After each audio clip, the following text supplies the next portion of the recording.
Let's start over. This is the evil men do live after them. History of racism and fascism in the U.S. The British slave trade brought slaves to the U.S. hundreds of years ago.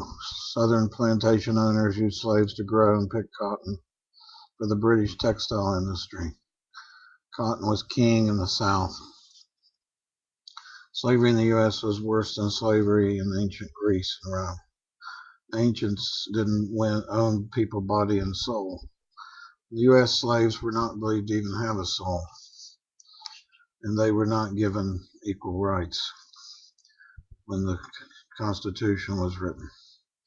George Washington had to draw up an army to fight the British. The southern states would not agree to fight unless they could keep their slaves. So he had Thomas Jefferson take out 83 references to equality in the Constitution, which left one slave vote equal to 3/5 of a white vote. In passing, we note that Washington, in order to back up the printed paper money, which would be used to pay the army, said that taxes on the colonies would have to be used to raise revenues. Washington, D.C. still has taxation without representation, which is the idea that caused the Boston Tea Party.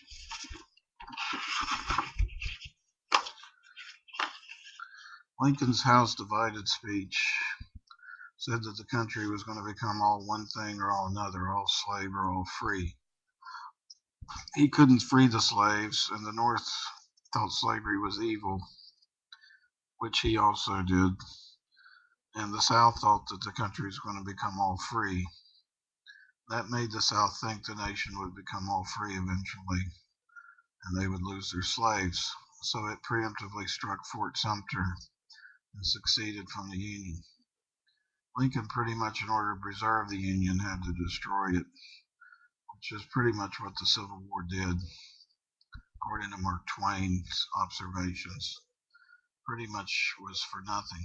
But by 1915, when D.W. Griffith came out with his film, The Birth of the Nation, which was really the birth of the invisible nation, which is the KKK, racism was alive and well as the KKK had taken over the South after the Civil War. Burning black schools, killing their teachers, and the KKK tried to turn back the hands of time to get rid of Negro rule. It pretty much succeeded until the 60s when Martin Luther King used civil disobedience to bring the truth to the fore that all men were created equal under the law. However unequal they were in other physical and mental aspects.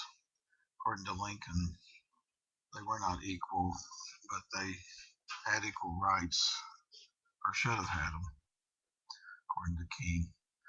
D.W. Griffith's father was a Kentucky colonel in the Confederate Army who lost 243 acres in the aftermath of the Civil War.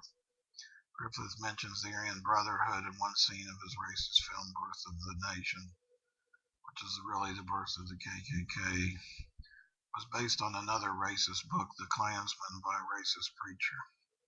So by 1916, about the time the U.S. was getting ready to enter World War I, racists and fascist Aryans in the U.S. made sure the army and the nation was segregated.